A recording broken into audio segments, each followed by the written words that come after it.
Audio Jungle.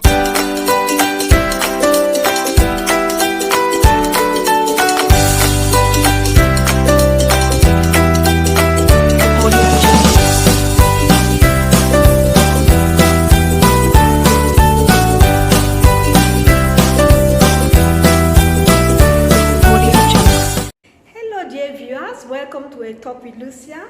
Today I come again with another interesting topic, but before I reveal my interesting topic to you, please subscribe, like the video and share if with other people, and feel free to ask for more topics related to our subjects. Now, today I'm going to give you another topic on what is a language delay. In our previous video, we talked about, we saw tips on how to help our toddler speak.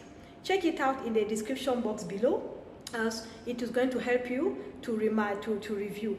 But today we're going to continue with our series on what is a language delay. Remember, I told you in the last video that when you have already tried so many tips, you have tried so many things, and your child cannot speak, it means that your child actually has a difficulty with expressive language. So what is a language delay? A language delay is when the child is normally supposed to talk at a particular age, but you find that speech is not coming normally. What do you do? What are the symptoms? When you look at your child, how can you know that your child, or how can you suspect? Because you can never conclude that your child is having a language delay till you visit a specialist who will confirm through a lot of things. So what are the things that can show you? What are the symptoms? Normally, a child is supposed to babble. You know, when you have your child is supposed to ba ba ba ba ba ta ta ta ta. You have children at the age of 15 months who are not yet doing that. They are not babbling. When you communicate with a child, by 2 years, the child is not talking. The child has inability to speak in short sentences by the age of 3 years. The child has difficulty in directions. When you give instructions, give me this, take, give, the child does not, you feel that there's no communication. The child has difficulty with articulation. Maybe even when the child is speaking, you feel that there is something, in the speech. The speech is not fluent enough in many ways. The child has difficulty putting words together in a sentence, and then sometimes when the child wants to construct a sentence, especially from the age of 3 years and above, the child takes out some words. There are omissions. So what do? It's better to see your medical doctor. You take your child to your pediatrician, then your pediatrician is going to prescribe some medical tests to rule out any medical or health conditions. And later on, depending on what your pediatrician will see, the pediatrician will refer you to a specialist, maybe most especially a speech and language pathologist, who will carry out a comprehensive assessment of your child's expressive and receptive language. Based on that now, based on what the speech therapist or speech and language therapist will see, he may even prescribe hearing exams and many other exams. So it depends on each individual child. For some children, they may require some exams, others they may not. So what are the risk factors? According to doctors and researchers, language delays have been noticed in male children, even though females also have it. We have children who are born prematurely, children who are born with a low weight, family history of speech and language problems.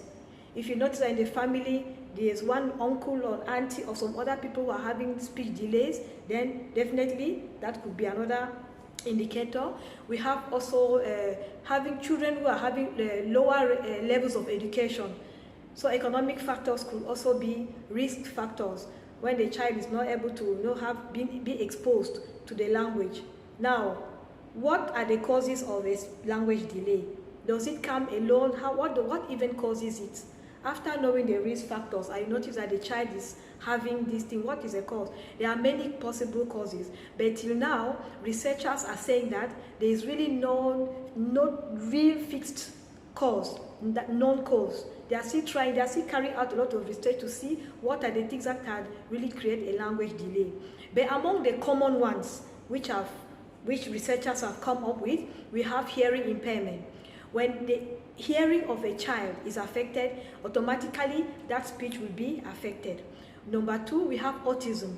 Autism is not directly the cause of a language delay, but it frequently affects communication. We have intellectual disabilities. Intellectual disabilities also create language delays, dyslexia and other LDs. We have psychosocial factors, and then like severe neglect. We have some children who are born normally, they were born normally and their articulatory organs are okay, but because of some psychological problems, trauma, neglect, and all those things, they have the language delay. We've had so many cases of selective mutism, where a child who is capable of talking simply decides not to talk because of a trauma. The child feels that, okay, if I keep quiet, maybe I'll feel safer. That's a psychological problem. So if you have a child in your environment who was talking and then suddenly the child stops talking, this is not just a normal language delay. Only a specialist can determine what may be the causes. That's when you have to look for a psychologist, a psychiatrist, and all those other professionals to determine. When you have been told that your child is having a language delay, what are the treatments or what therapies can you follow to help your child out of that? For speech, we have a speech and language therapist. And take your child to a licensed professional speech and language pathologist who will carry out a complete evaluation and guide you on what are the causes, or how to even give you some tips, or the child will have to go through some sessions on how to work on this language delay. And as a conclusion, your child's outlook will depend on their specific range, age, and condition. For some children, even after having noticed that they are having a language delay, you may find that they are catching up. After some years, they'll catch up with their peers. For others, they will go slowly. Others may remain static. So it depends on every child. What happens in one child, or whatever diagnosis you notice in one child, must not be the same as in other. We are different. Our things happen in our body. Doctors may say what they say. Specialists can say, they can carry out all the tests, but at the end of the day, there is something. Every individual has his own way. We have seen many cases of children who were having the most severe language delays, but due to some miraculous ways, the child, in their mind, I don't know what happened. It could be maybe the love of the parents. It could be the motivation from somewhere. It could be an intrinsic or internal motivation. It could be motivation from the parents that loved, pushed the child, maybe encouraged the child towards self-determination, and the child came out of the language delay. So there are many factors that we can use to help the child to come out of the language delay. Okay, our dear parents, we've come to the end of this, our little talk on language delays. Feel free to ask questions, comment, share the video, and like. And see you next time for another interesting topic in this same series on special education. Thank you for watching. Bye-bye. Audio Jungle.